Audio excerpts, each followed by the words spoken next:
В эфире обзор чрезвычайных происшествий. Центральным межрайонным следственным отделом Следственного управления Следственного комитета России по Республике Саха-Якутия проводится процессуальная проверка по факту гибели 28 июля при купании в реке Лена вблизи села Еланка Хангаласского района Якутии несовершеннолетней девочки и безвестного исчезновения второго ребенка. Напомним, 28 июля стало известно о пропаже двух несовершеннолетних девочек, которые отправились купаться на Лену и не вернулись домой. На место происшествия выехала следственно-оперативная группа. Ведутся работы по поиску второго ребенка. 28 июля около 4 часов дня при проведении ремонтных работ в многоквартирном неэксплуатируемом жилом доме по улице Автодорожная произошел хлопок газа, сообщает Главное управление МЧС России по Якутии. По сообщениям СМИ, произошел взрыв газовой трубы в строящемся доме жилищного комплекса на улице Автодорожной. С места происшествия госпитализирован один пострадавший. Угрозы для конструкции здания и близлежащих объектов отсутствуют. Сегодня в Главное управление МЧС России по Республике Саха-Якутия поступила информация о том, что по улице Автодорожная в городе Якутске при проведении сварочных работ в многоквартирном неэксплуатируемом доме произошел хлопок бытового газа без последующего горения. Оперативно на место происшествия выехали силы и средства Якутского пожарно-спасательного гарнизона в составе 15 человек и 4 единицы техники. На месте происшествия обнаружен пострадавший и доставлен в медицинское учреждение. Угрозы для конструкции здания и близлежащим объектам нет.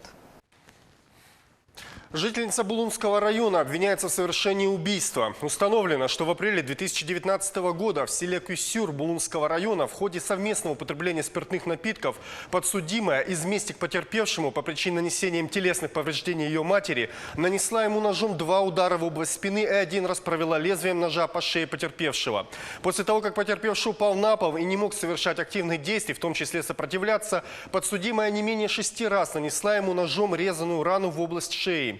В результате полученных телесных повреждений смерть потерпевшего наступила спустя непродолжительное время на месте происшествия. Суд приговорил подсудимую к 6 годам и 6 месяцам лишения свободы с отбыванием в исправительной колонии общего режима.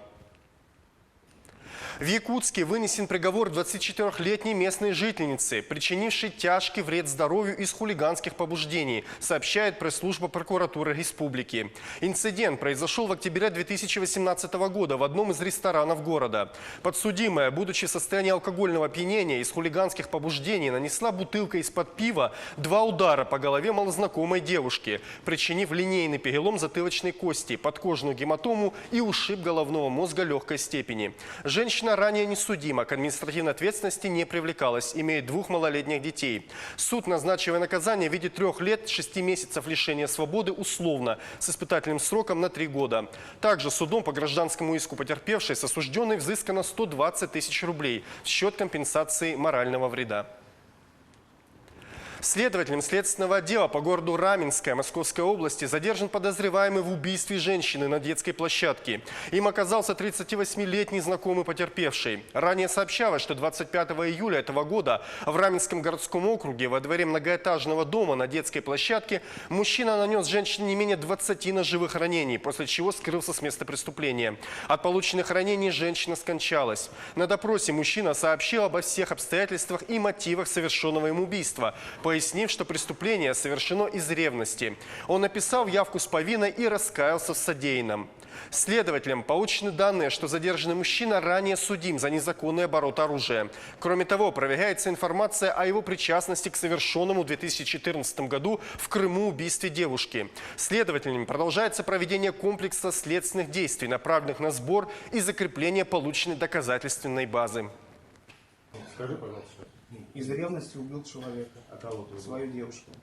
Наталью. А почему из ревности? Там, что, расстались? Изменяла. Изменяла? Да. А как убил, каким образом? Ножом. В Италии арестованы 2 американцев по подозрению в убийстве карабинера. Подробности в репортаже «Рейтер».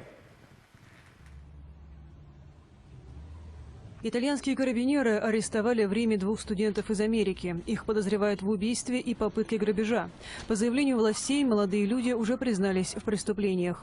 Обоим юношам по 19 лет. Сообщается также, что они из Сан-Франциско и проводили в Риме каникулы.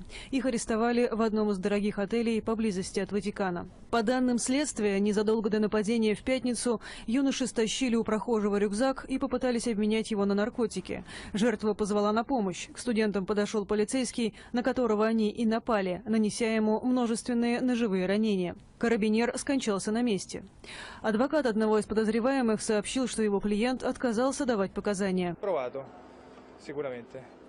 Он был крайне расстроен, но позвольте сказать, что, учитывая обстоятельства, продолжать давать показания было бы неуместно, в том числе потому, что карабинер умер. Из уважения к его семье я остановил допрос. Убийства полицейских редко случаются в Италии. Жители Рима приносят цветы на место нападения. Представители ряда политических партий выразили свое возмущение и протест по поводу случившегося. В эфире была рубрика «Чрезвычайное происшествие». Берегите себя.